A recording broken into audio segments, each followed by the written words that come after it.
Oh,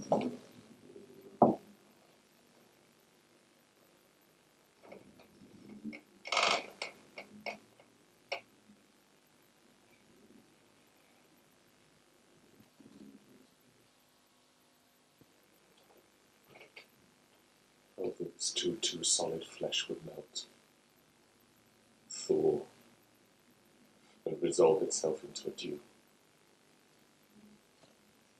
Or that the everlasting had not fixed his cannon against self-slaughter. Oh God, God, how weary, stale, flat and unprofitable seem to me all the uses of this world. Fie, 'tis an unweeded garden that grows to seed. Things rank and gross in nature possess it merely that it should come to this, but 2 months dead. Nay, not so much, not 2. So excellent a king that was to this, Hyperion to a satyr. So loving to my mother, he might not beteem the winds of heaven visit her face too roughly. Heaven and earth must I remember. Why, she would hang on him as if increase of appetite had grown by what it fed on. And yet within a month, let me not think on't. Frailty, thy name is woman. A little month or ere those shoes were old, with which she followed my poor father's body, like Niobe, all tears. Why, she, even she, oh God, a beast that wants discourse of reason would have mourned longer. Married with my uncle, my father's brother, but no more like my father than I to Hercules.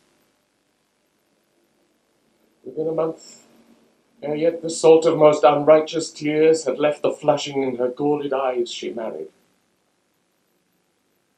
Almost wicked speed, to post with such dexterity to incestuous sheets. It is not, nor it cannot come to good. But break my heart, for I must hold my tongue.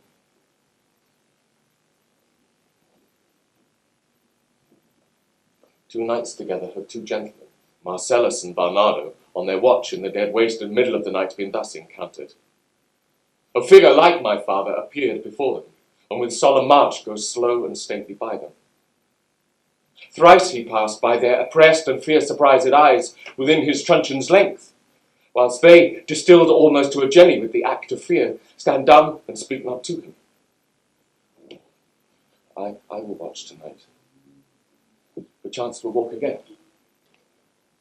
If it assume my noble father's person, I'll speak to it, though head itself should gape and bid me hold my peace. The air bites truly. It is very cold. The king doth wake tonight and takes his rouse, and as he drains his draught of Rhenish down, the kettle drum and trumpet bray out the triumph of his pledge. It is a custom here. But to my mind, though I am native here and to the manner born, 'tis a custom more honoured in the breach than the observance. This heavy-headed revel makes us traduced and taxed of other nations. They clap us drunkards, and with swinish phrase soil our addition. And indeed, it takes from our achievement, though performed at height, the pith and marrow of our attribute. Angels and ministers of grace defend us.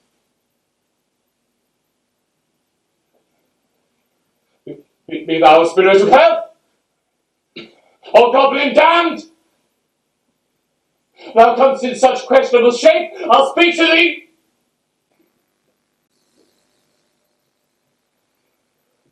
O you host of heaven, O earth, and what else shall I couple hell? Hold my heart, and you, my sinews, grow not instant old, but bear me stiffly up.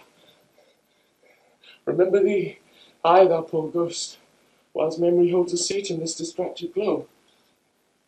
Remember thee, yea, from the table of my memory, I'll wipe away all trivial fond records that youth and observation copied there, and thy commandment all alone shall live within the book and volume of my brain, and mix with better matter, yes, by heaven! precious woman. Oh, villain, villain, smiling, damned villain. Meet it is I set it down, that one may smile and be a villain. At least I'm sure it may be so in Denmark. So, uncle, there you are. And now to my word, it is adieu, adieu, remember me. I have sworn it. And so, good friends, as you are friends, scholars, soldiers, give me one poor request. Never make known what you have seen tonight. Swear it. Upon my sword. Swear. Swear! Art thou there, Trubini? Come, you hear this fellow in the cellarage? Consent to swear. Swear by my sword, never to speak of this that you have seen. Swear! Swear! Hic, it will be quay. Then we'll shift our ground. Come hither, gentlemen. Lay your hands again upon my sword. Swear by my sword, never to speak of this that you have heard. Swear! Swear! Well said, old mole. Canst work in the earth so fast. A worthy pioneer. But come, here, as before. Never, so help you mercy. How strange or odd soever I bear myself. As I, perchance, hereafter, shall think meet to put an antic disposition on, that you, at such times, seeing me, shall not note that you know aught of me. This to swear, so grace and mercy at your most needs help you. Swear. Rest. Rest, perturbed spirit. And so, gentlemen, with all my love I do commend me to you. And what so poor a man as Hamlet is may do to express his love and friending to you, God willing, shall not lack. Let us go in together, and still I pray you, your fingers on your lips. The time is out of joint. O cursed spite that ever I was born to set it right. Nay, come, let us go.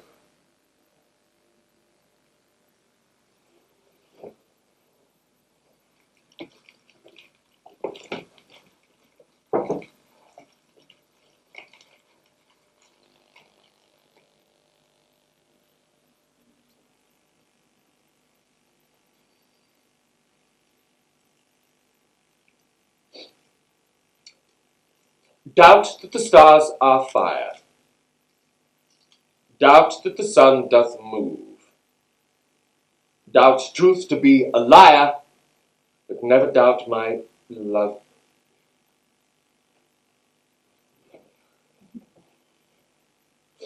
Oh dear Ophelia, I am ill at these numbers. I have not art to reckon my groans, but that I love thee best, almost best, believe it. But you, thine evermore most dear lady, whilst this machine is to him Hamlet.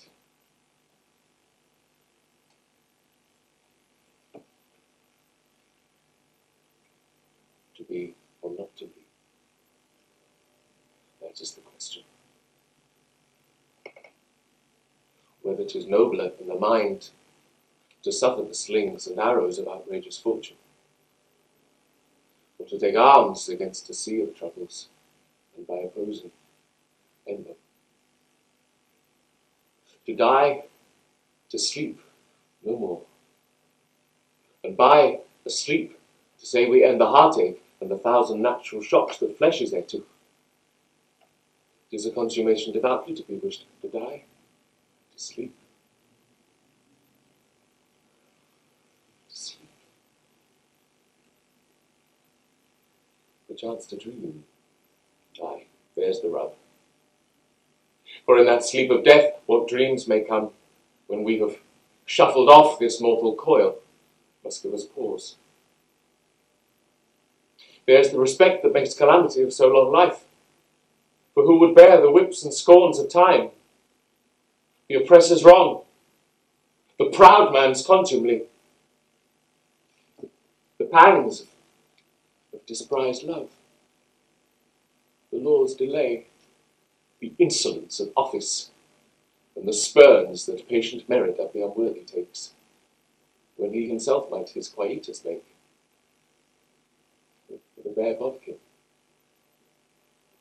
Who would fardels bear, to grunt and sweat over a weary life, but that the dread of something after death, the undiscovered country, from whose bourne no traveller returns, puzzles the will, makes us rather bear those ills we have than fly to others we know not of. Does conscience doth make cowards of us all?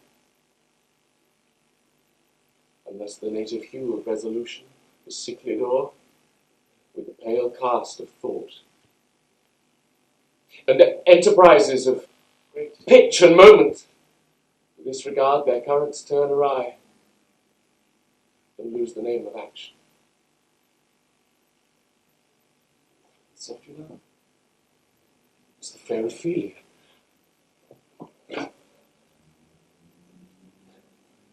Nymph, thy orisons be all my remembered.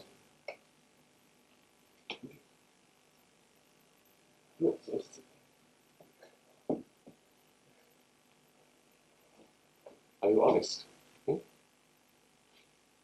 Are you fair? Will you be honest and fair? Your honesty should admit no discourse to your beauty. For the power of beauty will sooner transform honesty from what it is into a bawd than the force of honesty can translate beauty into his likeness. This was sometime a paradox. Now the time gives it proof.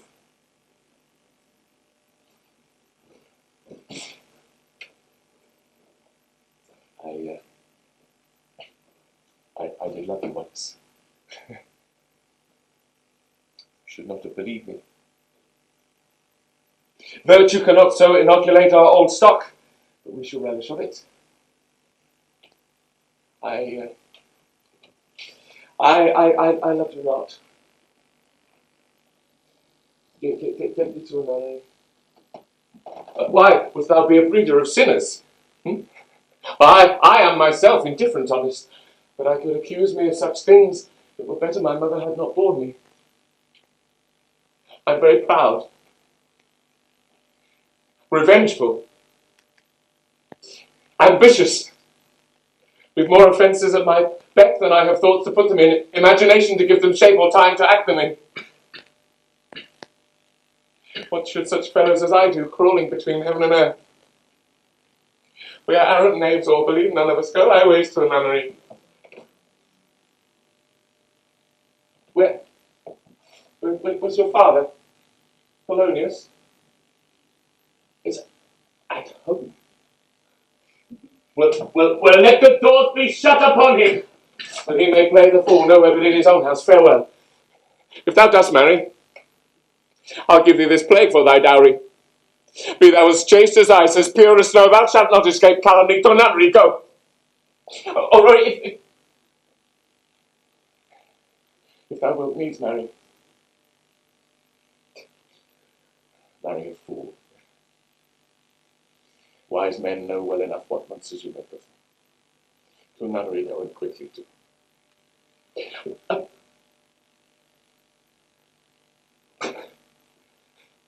I've heard of your paintings too well enough. God hath given you one face, you make yourselves another. You jig, you amble, and you lisp. You nickname God's creatures.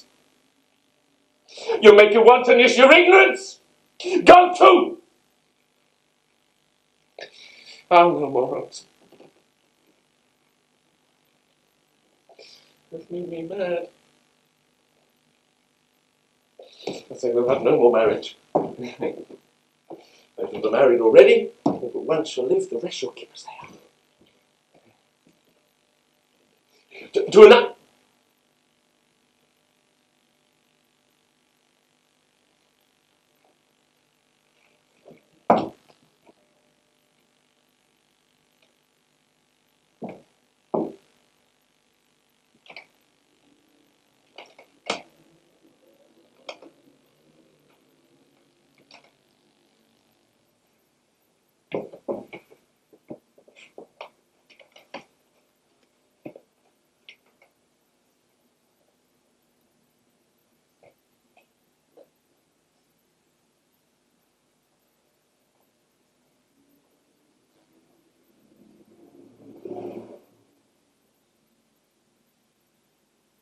Adelaide.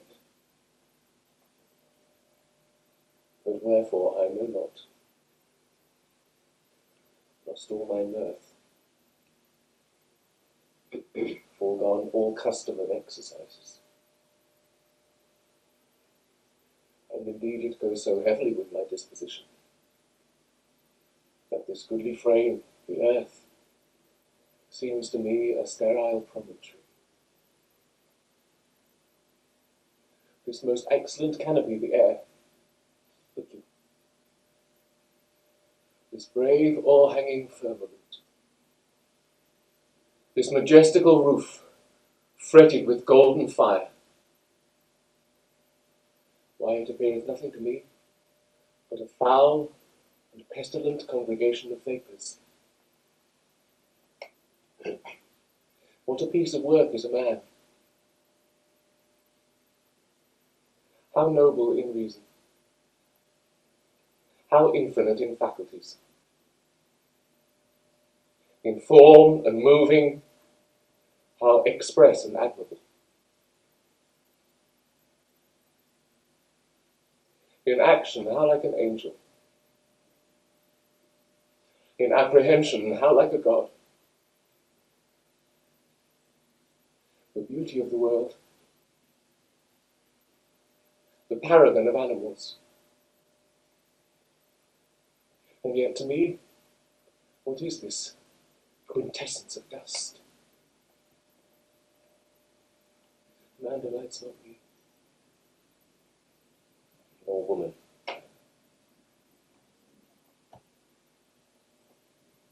Denmark's a prison. It's a goodly one, in which there are many confines, wards, and dungeons.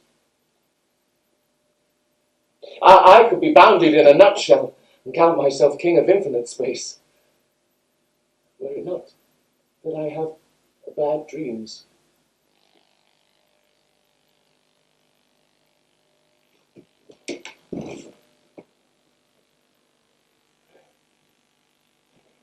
The actors are coming. He that plays the king shall be welcome. His Majesty shall have tribute of me. Well, welcome, masters. Welcome all. I'm glad to see thee well. Come, we'll have a speech straight. A taste of your quality. Come, a passionate speech. I heard thee speak me a speech once, but it was never acted, or if it was, not above once. For the play I remember, please not the million, it was caviar to the general. One speech in it I chiefly loved. It was Aeneas' tale to Dido, and thereabouts of it, where he speaks of Priam's slaughter. If it live in your memory, begin at this line. Let me see. The rugged Pyrrhus, who, like the Hyrcanian beast. It is not so. It begins Pyrrhus. The rugged Pyrrhus. The rugged Pyrrhus, he whose sable arms, black as his purpose, did the night resemble, when he lay crouching in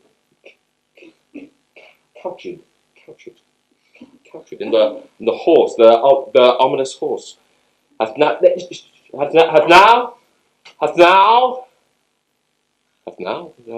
this dread and black complexion smeared with heraldry more dismal, top to toe now, head to foot. Head to foot now. Is he total gules? Head to foot now is he total gules, and thus or sized head.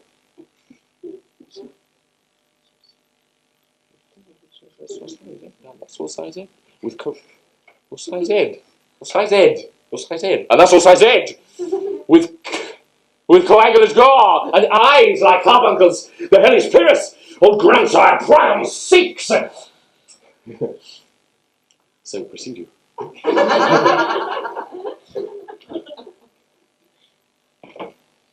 Anon he finds him striking two shorted Greeks. His antique sword, rebellious to his arm, lies where it falls, repugnant to command.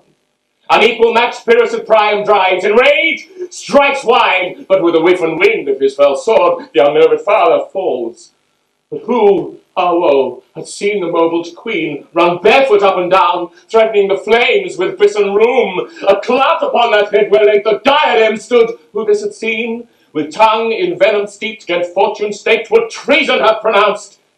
And if the gods themselves did see her then, when she saw Pyrrhus make malicious sport in mincing with his sword her husband's limbs, the instant burst of clamour that she made, unless things mortal move them not at all,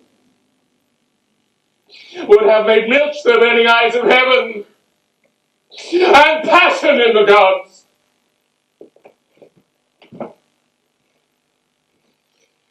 'Tis well. Good my lord Polonius, will you see?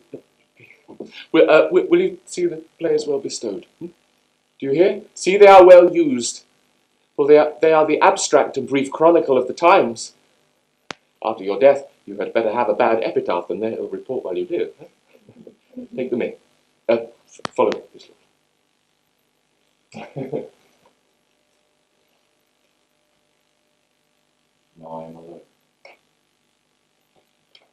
What a rogue and peasant slave I am. Is it not monstrous that this player here, but in a fiction, a dream of passion, could force his soul so to his own conceit that from her workings all his visage waned? Tears in his eyes, distraction in his aspect, a broken voice, and all his functions suiting with forms to his conceit.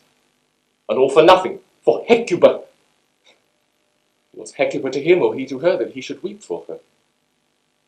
What would he do, had he the motive and the cue for passion that I have? Why, he would drown the stage with tears, cleave the general ear with horrid speech, make mad the guilty, appall the free, confound the ignorant, and amaze indeed the very faculties of eyes and ears. And yet I, a dull and muddy-mettled rascal, speak like Jonadreams, unpregnant of my cause, and can say nothing. No, not for a king, upon whose property and most dear life a damned defeat was made. Am I a coward? Who calls me villain?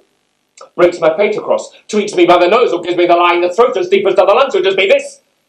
Zoons, I should take it, for it cannot be but I am pigeon-livered, and lack gall to make oppression bitter, or ere this, I would have fatted all the region kites with this slave's offal.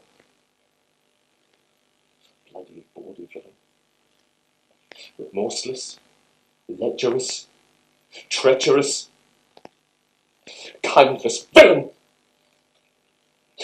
Oh, vengeance!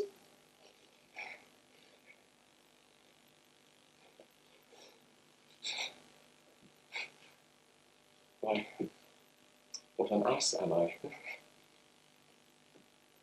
Well, this is most brave.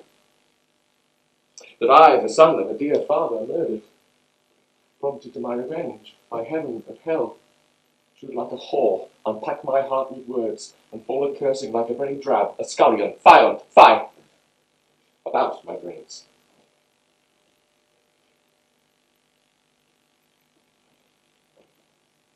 I have heard the guilty creatures sitting at play have, by the very cunning of the scene, been struck so to the soul that presently they have proclaimed their malefactions. For murder, though it have no tongue, will speak with most miraculous organ. I'll have these players play something like the murder of my father before mine uncle. I'll observe his looks. I'll tempt him to the quick. If he do blench, I know my course. This spirit that we have seen, it may be a devil, and the devil has power to assume a pleasing shape. Yea, and perhaps, out of my weakness and melancholy, as he is very potent with such spirits, abuses me to damn me. I'll have grounds more relative than this. The play's the thing, wherein I'll catch the conscience of the king.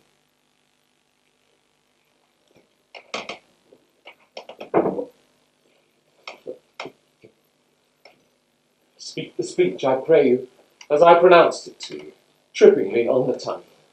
But if you mouth it, as many of our players do, I had as lief the town crier spoke my lines. Nor do not Saw the air too much with your hands thus. Use all gently, for in the very torrent, tempest, and I may say whirlwind of your passion, you must acquire and beget a temperance that will give it smoothness. Do not be too tame, neither. Let your own discretion be your tutor. Suit the action to the word to the action, with this special observance, that you overstep not the modesty of nature. For anything so overdone is from the purpose of playing, the end, both at the first and now, was and is, to hold as 'twere the mirror up to nature, to show virtue her own feature, scorn her own image, and the very age and body of the time is form and pressure. Go make you ready. There is a play tonight before the king. One scene of it comes near the circumstance which I have told you of my father's death. I pray you, when you see that act afoot, even with the very comment of thy soul, observe my uncle. If his occulted guilt does not unkennel itself in one speech, it is a damned ghost that we have seen, and my imaginations are foul as Vulcan's stew. They're coming to the play. I must be idle.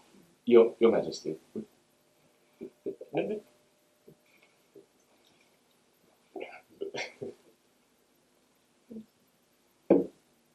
Mother? Thoughts black. Hands apt. Drugs fit, and time agreeing. Confederate season, else no creature seeing. Thou mixed your rank of midnight weeds collected, with Hecate's band thrice blasted, thrice infected.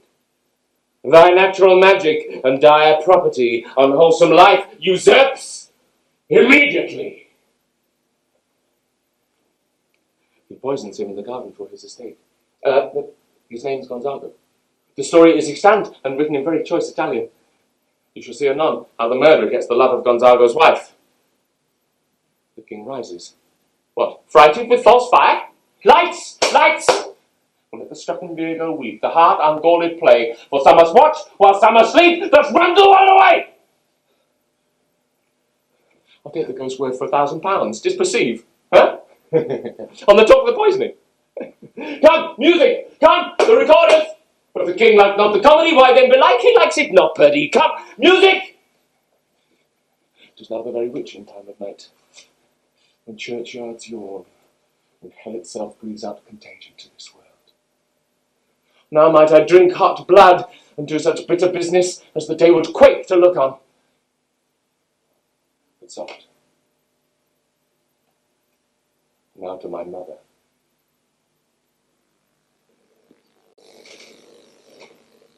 Mother? Mother? Mother, you have my father much offended. Nay, come, sit you down. You do not budge.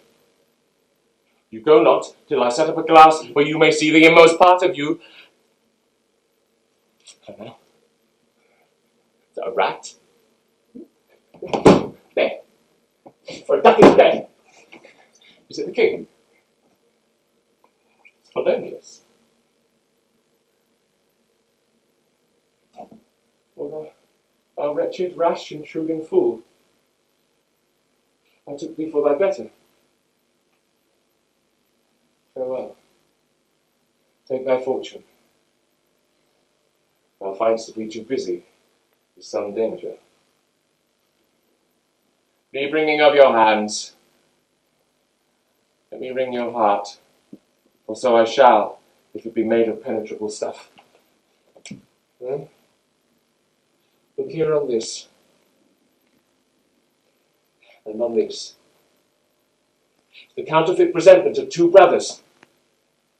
See what a grace was seated on this brow. Hyperion's curls, the front of Jove himself, an eye like Mars to threaten and command. The station of the herald Mercury, new lighted on a heaven-kissing hill. A combination, and a form indeed, where every god did seem to set his seal, and give the world assurance of a man. This was your husband. Now look you what follows. Here is your husband, like a mildewed ear blasting his wholesome brother. Have you eyes? Could you, on this fair mountain, leave to feed and batten on this moor? Have you eyes? You cannot call it love.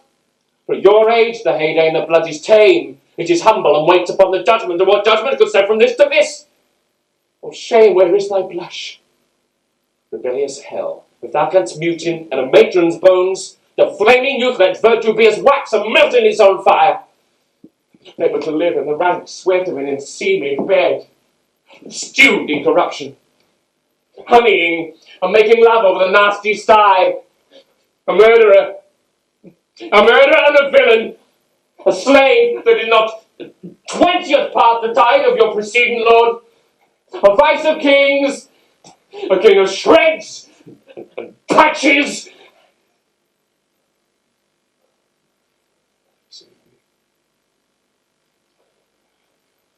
Overwhelm me with your wings, you heavenly guards. What would your gracious figure? Do you not come your tardy son to chide, or say, do not forget.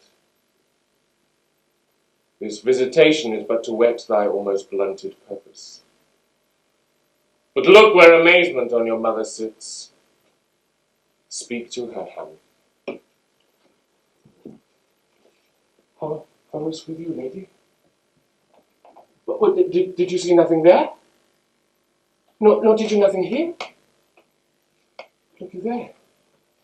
Look how it steals away. It's my father, in his habit as he lived. Look where he goes, even now out of the portal. This is not madness that I have uttered. Oh, bring me to the test, and either matter will reword which madness would gamble from. Oh, mother, for love of grace, lay not that flattering unction to your soul, that not your trespass but my madness speaks. It will but skin and film the ulcerous place, whilst rank corruption, lining all within, infects unseen. Confess yourself to heaven. Repent what is past. Avoid what is to come. And do not spread the compost on the weeds to make them rank. Do not go to my uncle's bed. Assume a virtue if you have it not. Refrain tonight, and that will lend a kind of easiness to the next abstinence, the next more easy. Good night, mother. I must be cruel, only to be kind. This bad begins, and worse remains behind. Oh, one word more, good mother. Do not let the bloat king tempt you again to bed, or let him, for a pair of reachy kisses, or paddling in your neck with his damned fingers, make you to ravel all this out. That I, essentially, am not in madness, but mad in craft. I must to England. You know that. Those letters sealed. My two schoolfellows, Rosencrantz and Guildenstern, who I will trust as adders fanged, they bear the mandate. This man shall set me packing. I'll like the guts in the neighbourhood. Indeed, this counsellor is now most still, most secret, and most grave. It was in life a foolish prating babe. Come, sir, draw to an end with you. Good night, man.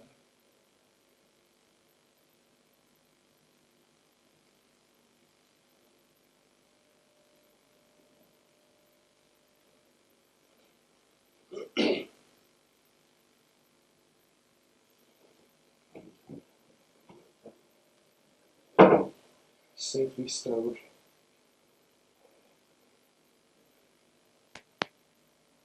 How all occasions do inform against me, and spur my dull revenge. What is a man, if his chief good and market of his time be but to sleep and feed? It's a beast, no more. Sure he that made us with such large discourse, looking before and after, gave us not that capability and godlike reason to fust in us unused. Now whether it be bestial oblivion, or some craven scruple of thinking too precisely on the event, thought which quartered hath but one part wisdom and ever 3 parts coward, I do not know why yet I live to say these things to do. as if I have cause, and will, and strength, and means to do it. Rightly to be great is not to stir without great argument, but greatly to find quarrel in a straw where honour's at the stake. Well, how stand I then, that have a father killed, a mother stained, excitements of my reason and my blood, and let all sleep? For from this time forth, my thoughts be bloody, or be nothing worth. But come, for England.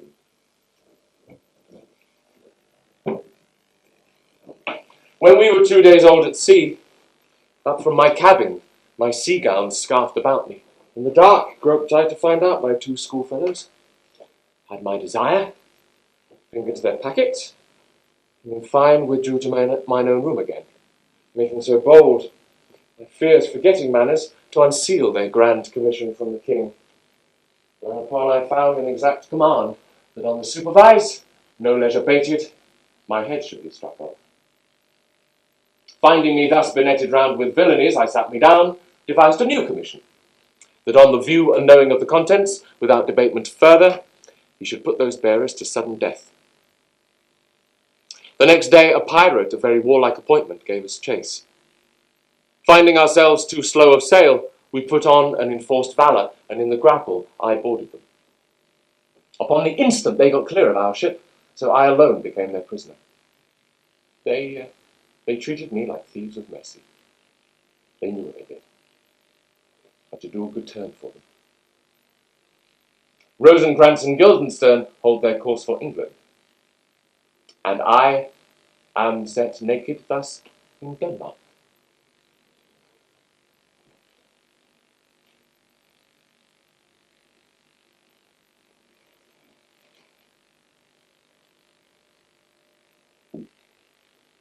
His skull had a tongue in it and could sing once. This might be the fate of a politician, one that would circumvent God, might it not?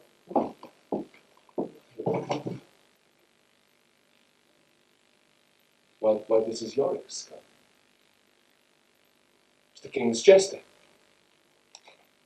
Alas, poor Yorick. I knew him, a fellow of infinite jest, most excellent fancy. Why, he hath borne me on his back 1,000 times. Now how abhorred in my imagination it is. My gorge rises at it. Here hung those lips I have kissed, I know not how oft.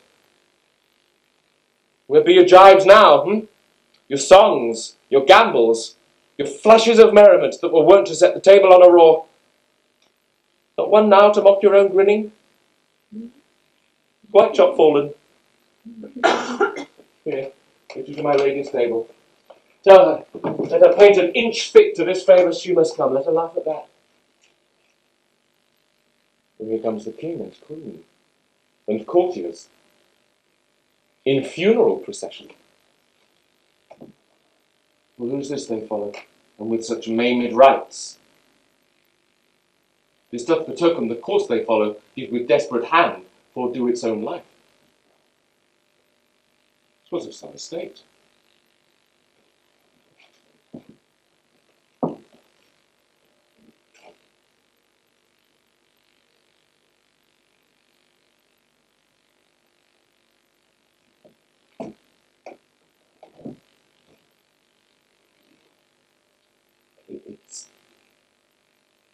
It's the fair Ophelia.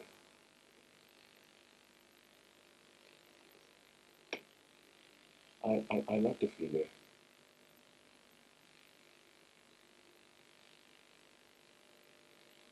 What wouldst thou do? Wouldst weep? Wouldst fight?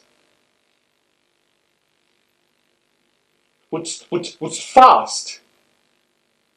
Wouldst tear thyself? Wouldst drink up Isel? Wouldst eat a crocodile?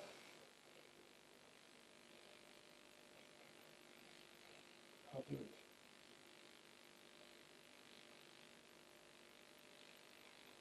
it. I loved you ever.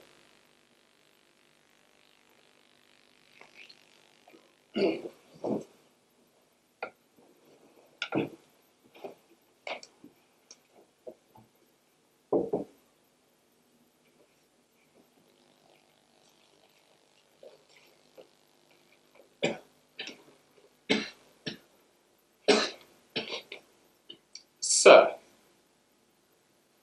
here is newly come to court Laertes. Believe me, an absolute gentleman, full of most excellent differences, of very soft society, and of great showing. What imports the nomination of this gentleman? The king, sir, hath laid, sir, that in a dozen passes between yourself and him, he shall not exceed you 3 hits. He hath laid on 12 for 9. And it will come to immediate trial if your lordship would vouchsafe the answer. And how if I answer no? I mean, sir, the opposition of your person in trial. Osric. Well, I will walk here in the hall. If it please his majesty, it is the breathing time of day with me. Let the foils be brought, the gentleman willing, and the king hold his purpose. I'll win for him if I can. If not, I gain nothing but my shame. And the odd hits. I've been in continual practice, I shall win at the odds. Yet you would not think how ill all's here about my heart. No matter, 'tis but foolery. Yet it is such a kind of gain-giving as perhaps would trouble a woman. We defy augury. The special providence in the fall of a sparrow. If 'tis now, 'tis not to come. 'Tis not to come, 'twill be now. 'Tis not now, yet it will come. The readiness is all, since no man knows of aught he leaves, what is to leave betimes. Your Majesty. Well, just Mother?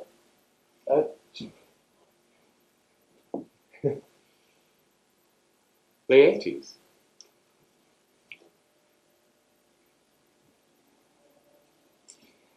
Come, bring us the foils.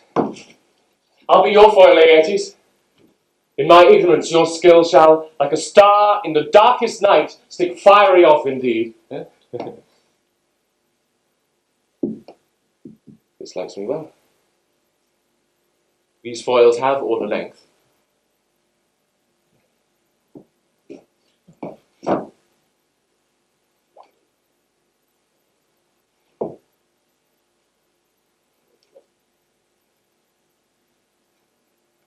Come, sir. Run! Judgment! A hit. A very palpable hit.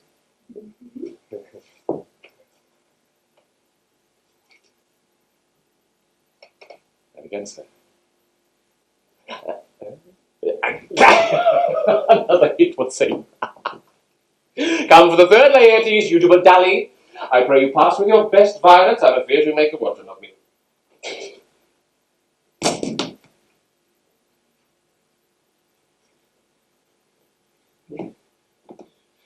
There, come.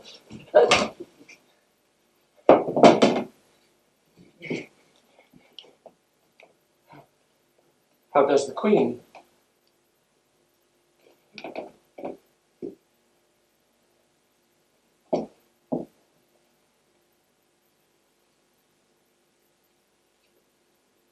Poison. Oh, villainy. Let the doors be locked. Treachery! Seek it out!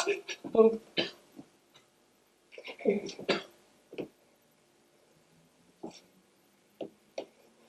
The pointing venom too.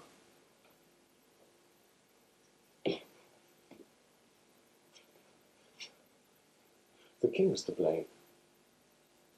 Hmm? Here. A murderous. Incestuous, damned dame. Follow my mother.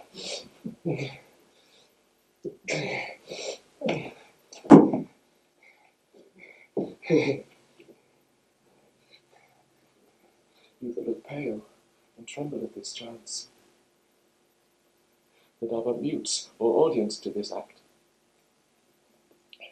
Had I but time, as this fell sergeant's death is strict in his arrest, I would tell you. I am dead. Thou livest.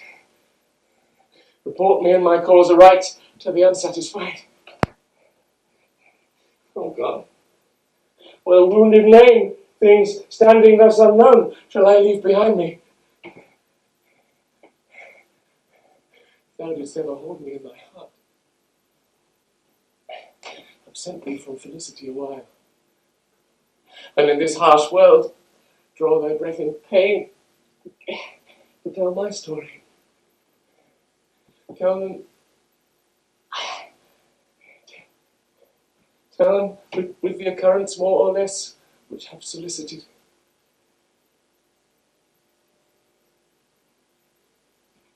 The rest is silence.